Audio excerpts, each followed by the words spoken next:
when The Beekeeper 2 comes out. But today we're talking about Shelter.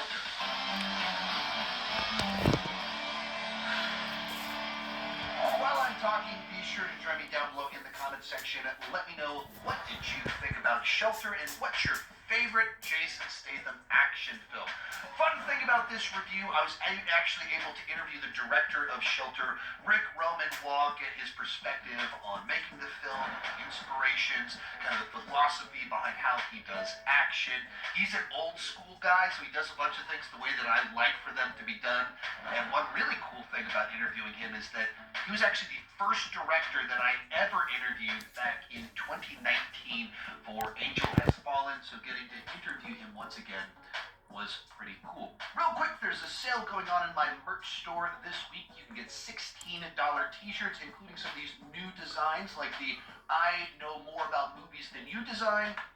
Another new design, we got the Movies Are My Personality t-shirt.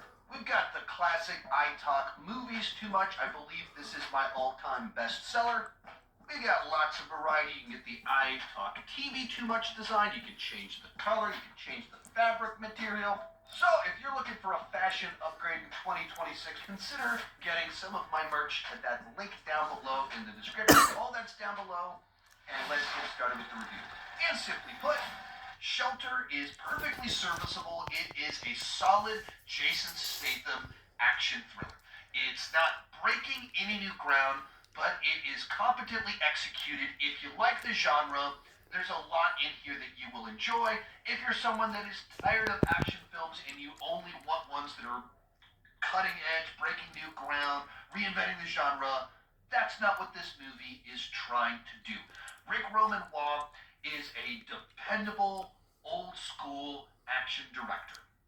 He was a stuntman back in the 80s and 90s. He's a guy that likes to go out and shoot on location. Yeah, I mean, first you start with the real location. I don't like sound stages. Well, we wanted the real thing. So we found this amazing location in Cliff in South Dublin.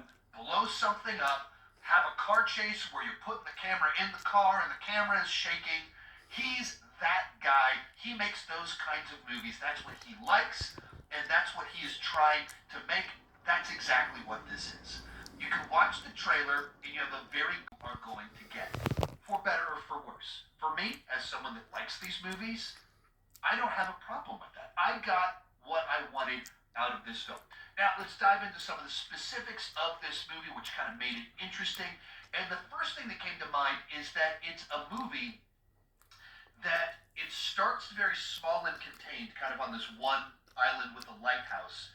And as the movie goes on, the scope and size of the story kind of get bigger. It kind of is a lot of mystery. Who's this guy? What's going on here? Why is he so isolated? And at a point in time, fairly deep into the movie, it's almost like a switch goes off.